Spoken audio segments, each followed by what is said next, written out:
C'est une fleur que lui a fait la France.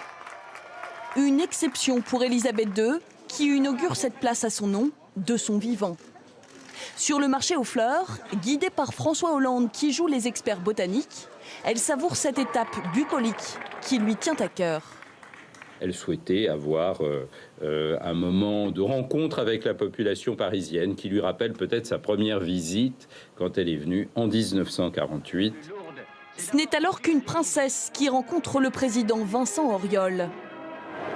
Il faut que nous puissions mettre en commun les dons et les vertus qui sont notre héritage le plus cher. La langue française n'a déjà plus de secret pour elle, mais ce pays, elle le découvre avec délice. Lorsqu'elle arrive à Versailles la première fois, donc en 48, dans la galerie des Glaces, elle dit c'est extraordinaire parce que c'est un endroit dont j'ai tellement rêvé quand j'étais enfant. C'est un peu étonnant quand on imagine qu'elle a passé son enfance à Buckingham, enfin une partie de son enfance à Buckingham et à Windsor, qui sont aussi des châteaux merveilleux. Une fois couronnée, elle découvre la France au fil de ses présidents.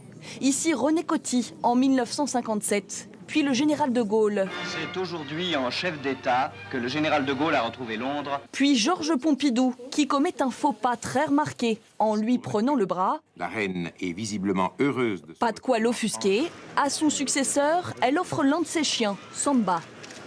Mais avec François Mitterrand, l'entente cordiale devient complice.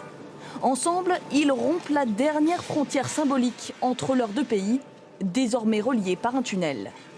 C'est la première fois dans l'histoire que les chefs d'État de France et de Grande-Bretagne se rencontrent sans avoir dû prendre le bateau ni l'avion. Élisabeth II s'habitue à l'Eurostar et apprécie toujours les bains de foule parisiens. Bienvenue à Paris, madame. Merci.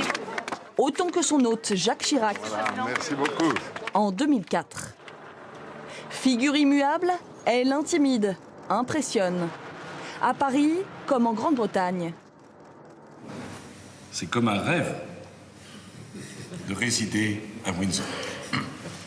Nous pourrons dire, nous y étions. Elle a vu défiler pas moins de 9 présidents en France, le pays étranger qu'elle aura le plus visité.